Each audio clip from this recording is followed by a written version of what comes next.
नमस्कार दोस्तों, ज्योतिष सीखने की अपनी श्रृंखला में एक बार पुनः आपका स्वागत है।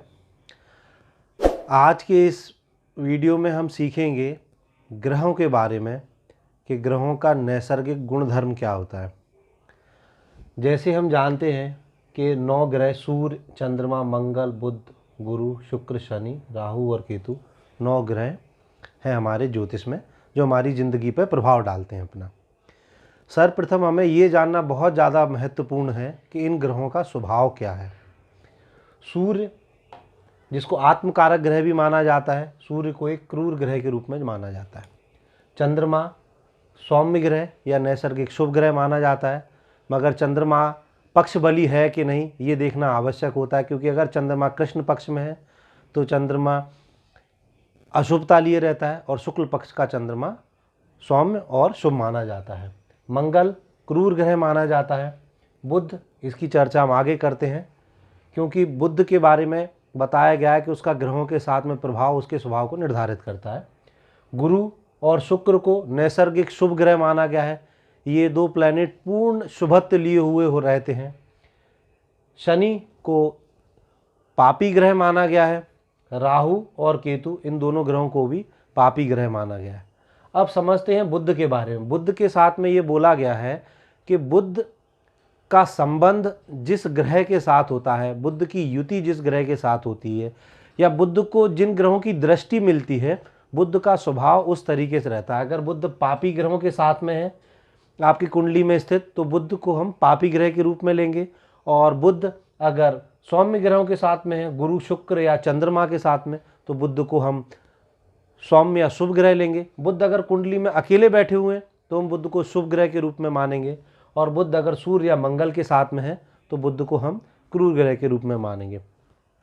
हम आगे अपने इस श्रृंखला में समझेंगे कि ग्रहों की नैसर्गिक मित्रता, तात्कालिक मित्रता और पंचदा मैत्री, इसके हिसाब से ग्रहों के स्वभाव में भी परिवर्तन आता है, जो अपने आप में थोड़ा विस्तृत है। उसको हम आगे अपनी वीडियो में चर्चा करेंगे। अब जैसे हमने अपने पुराने श्रृंखला में सीखा कि 12 राशियां रहती हैं और हर 12 राशियों के आधिपत्य एक एक ग्रह को मिला हुआ है। राहु केतु को किसी भी ग्रह राशि का स्वामित्व नहीं मिला है। तो हमें बहुत ज़्यादा ज़रूरी है ये समझना कि क्यों किसी की कुंडली में शुभ ग्रह भी अशुभ परिणाम डिलीवर कर रहे होते हैं, और बहुत लोगों की कुंडलियों में अशुभ ग्रह शुभ परिणाम दे रहे होते हैं। या हमने बहुत बार सुना हुआ है ज्योतिष की चर्चाओं में किन्हीं विद्वानों से कि किसी भी इंसान के आगे बढ़ने के लिए, सफल होने के लिए राहु या शनि बहुत सहायक सिद्ध हो गए। कैसे ये पापी ग्रह सहायक सिद्ध होते हैं, इसको समझना बहुत आवश्यक है। हमारी जन्म पत्रिका में ग्रहों की भाव में बैठना और राशियों में उनका किस राशि में वो बैठे हुए हैं, ये उनके स्वभाव का निर्धारण करता है। इसको हम समझ सकते हैं कि ग्रह किस अवस्था में है, उच्च की अवस्था में या नीच अवस्था में, इसको राशि के माध्यम से ही समझा जा सकता है। अगर कोई ग्रह एक निश्चित राशि में है तो हम उसे उच्च अवस्था मानते हैं, और उसके विपरीत अगर ग्रह एक खराब राशि में है तो उसको नीच मानते हैं। जैसे हम समझेंगे कि अगर सूर्य मेष राशि में है तो सूर्य को उच्च माना जाएगा, उच्च ग्रह सूर्य रहेगा। सूर्य आपकी कुंडली में शुभत्व लिए हुए रहेगा। और अगर सूर्य आपकी कुंडली में तुला राशि यानी कि 7 नंबर की राशि में है तो सूर्य नीच के माने जाएंगे। चंद्रमा अगर वृष राशि में है तो उच्च, और वृश्चिक राशि में है तो नीच के माने जाएंगे। वृष 2 नंबर की राशि और वृश्चिक 8 नंबर की राशि है। सरल तरीके से समझे, मैं पुनः बोल रहा हूँ कि कुंडली में राशियों के नाम ना रह के नंबर डला रहता है, और वही राशियों का सांकेतिक नाम है। तो अगर आपकी कुंडली में सूर्य 7वें नंबर पे है तो इसका मतलब सूर्य नीच राशि के हैं, और 1 नंबर यानी मेष राशि में तो सूर्य उच्च के हैं। ठीक इसी प्रकार से मंगल अगर मकर राशि में है तो उच्च, और कर्क राशि यानी 4 नंबर की राशि में है तो नीच रहेंगे। बुध कन्या राशि में है तो उच्च, और मीन राशि में है तो नीच के रहेंगे। मीन राशि 12वें नंबर की राशि और कन्या 6 नंबर की राशि है। बृहस्पति या गुरु कर्क 4 नंबर की राशि में उच्च, और 10 नंबर मकर राशि में नीच के रहेंगे। शुक्र 12 नंबर मीन राशि में उच्च रहेंगे, और 6 नंबर कन्या राशि में नीच माने जाते हैं। शनि 7 नंबर तुला राशि में उच्च माने जाते हैं और मेष 1 नंबर राशि में नीच माने जाते हैं। राहु के बारे में बहुत सारे ज्योतिर्विदों का मतभेद है। बृहद पाराशर या पाराशर ऋषि वृष राशि में राहु को उच्च के मानते हैं और जैमिनी सूत्र में और बाकी विद्वान मिथुन राशि में राहु को उच्च मानते हैं। तो राहु केतु में थोड़ा सा मतभेद है। तो राहु को मिथुन और वृष राशि में उच्च का माना जाता है, धनु और वृश्चिक राशि में नीच माना जाता है। केतु को उसके विपरीत धनु या वृश्चिक राशि में उच्च का माना जाता है और मिथुन या वृष राशि में नीच का माना जाता है। उच्च और नीच को सरल और सहज तरीके से समझने का एक नियम है जो आप लोग बहुत ही ध्यान से समझें। कोई भी ग्रह जिस राशि में उच्च का होता है उससे 7वीं राशि में नीच का हो जाता है। अगर हम सूर्य को लेंगे तो सूर्य 1 नंबर मेष राशि में अगर उच्च के होते हैं तो 7वीं राशि 1 2 3 4 5 6 7 तुला राशि में जाके सूर्य नीच के हो जाते हैं।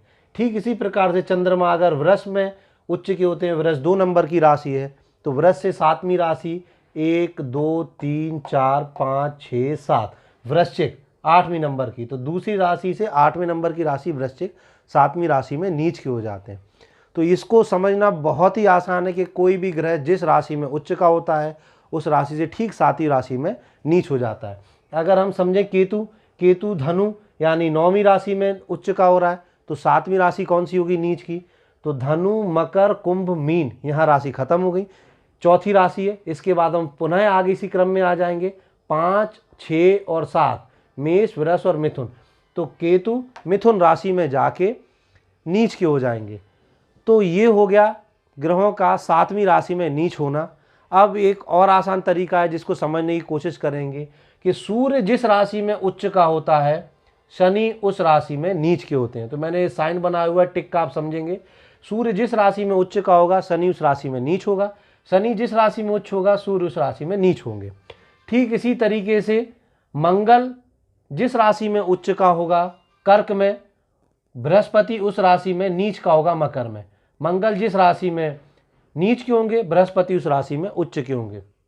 ठीक इसी प्रकार से बुध और शुक्र की युति है कि बुध जिस राशि में उच्च के माने जाते हैं शुक्र उस राशि में नीच के रहते हैं, और शुक्र जिस राशि में उच्च के माने जाते हैं बुध उस राशि में नीच के रहते हैं। और राहु और केतु आपस में एक दूसरे की राशि में उच्च और नीच के होते हैं। तो ये आज के इस वीडियो में हमने समझा कि ग्रहों की उच्च और नीच अवस्था उनके स्वभाव का निर्धारण करती है। तो अब हम समझेंगे कि ग्रहों की दृष्टियाँ क्या होती हैं। हमारे अनुभव में जब भी हम किसी ज्योतिषी को अपनी कुंडली दिखाते हैं तो सामने आता है कि शनि की दृष्टि है, राहु की दृष्टि है, अरे इस भाव पे तो मंगल की दृष्टि है, ये वाला भाव अच्छा हो गया, ये भाव खराब हो गया। तो सर्वप्रथम हम ये समझने का प्रयास करेंगे कि दृष्टियाँ होती क्या हैं। दृष्टियाँ 4 प्रकार की होती हैं, एकपात, द्विपात, त्रिपाद और चतुष्पाद। चतुष्पाद दृष्टि को हम पूर्ण दृष्टि मानते हैं। सारे ग्रहों को सूर्य चंद्रमा मंगल बुध गुरु शुक्र शनि राहु केतु को 7वीं दृष्टि प्राप्त है, जिसे पूर्ण दृष्टि कहा जाता है या चतुष्पाद दृष्टि कहा जाता है। इसका मतलब है कि कोई भी ग्रह जिस भाव में बैठेगा उस भाव से 7वें ग्रह में भाव में उसकी दृष्टि होगी। सूर्य अगर यहाँ लग्न में बैठा हुआ है, यहाँ 1 नंबर डला है, इसे काल पुरुष की कुंडली भी बोलते हैं। हर बार नंबरों का सीक्वेंस ये नहीं रहेगा। हम मेष राशि मेष लग्न की पत्रिका ले रहे हैं जिसे काल पुरुष की कुंडली कहते हैं। सूर्य अगर एक लग्न में बैठा है तो 1 2 3 4 5 6 और 7 7वें भाव पे भी सूर्य की दृष्टि है। इसका मतलब सूर्य 7वीं दृष्टि से 7वें भाव को देख रहा है, तो जो प्रभाव वो लग्न में देगा वही प्रभाव 7वें भाव में भी देगा।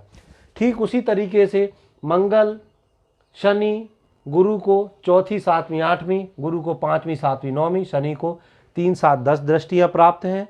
दो दृष्टियाँ अतिरिक्त हैं। राहु केतु छद्म ग्रह हैं, इनको दृष्टियाँ प्राप्त नहीं है बहुत सारे ज्योतिर्विदों के अनुसार, और कुछ विद्वानों के अनुसार राहु केतु को भी 5वीं और 9वीं अतिरिक्त दृष्टियाँ प्राप्त हैं गुरु के समान।